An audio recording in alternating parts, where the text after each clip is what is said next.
আমরা চাই না কারো সাথে রাস্তায় সংঘর্ষে জড়িয়ে পড়ি। আমরা চাই না যারা আমাদের বন্ধু, যারা গণতন্ত্রের জন্য লড়াই করেছেন, যাদের নেতাদেরকে বিনা কারণে ফাঁসিতে ঝুলিয়েছে, যাদেরকে বিনা কারণে কারাগারে রেখেছে, যাদেরকে বিনা কারণে আয়না ঘরে রেখেছে, তাদের বিরুদ্ধে আমাদের কোনো অভিযোগ নাই।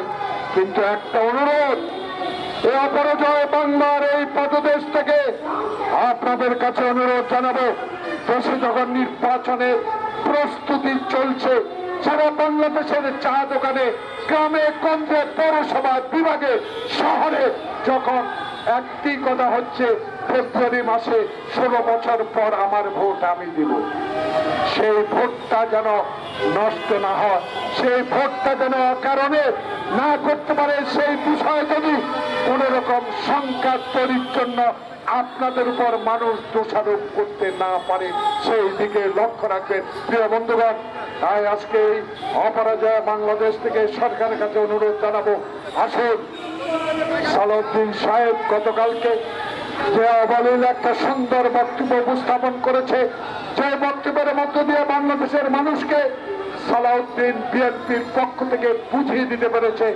আমরা এমন ক্লাসে যেতে চাই না, এমন কাজ আমরা করতে চাই না যেই কাজ আমাদের এই রক্ত বৃথা যেতে পারে, যেই কাজ ওই হিন্দুস্তানকে আবার বাংলাদেশের রাজনীতিতে সম্পর্কিত করে হাসিনাকে পুষিন যাতে না করতে পারে, সেই দিকে সালাউদ্দিনের বক্তব্যকে আমি স্বাগত জানাই। তাই অনুরোধ জানাবো, আসুন সংসদ নির্বাচনটা করি, বিদেশিদের কাছে আমরা আমাদের গ্রহণযোগ্যতার অর্জন করি, এবং যারা 16 বছর আয়না ঘর বানিয়েছে, গুম করেছে, আমার সর্দি আলম ইলাসিকে যারা গুম করেছে, তাদের কজনকে গ্রেপ্তার করতে পেরেছেন সরকার 1 বছর 4 মাসে। আজকে নতুন করে আবার বলতে চাই না, শুধু এটুকু বলতে চাই, যতটুকু সম্ভব তাড়াতাড়ি নির্বাচন দিয়ে দেন, যাতে সংসদে যারা সংখ্যাগরিষ্ঠতা অর্জন করে ইনশাল্লাহ এই গুম খুন আয়নাগরের বিচার হবে।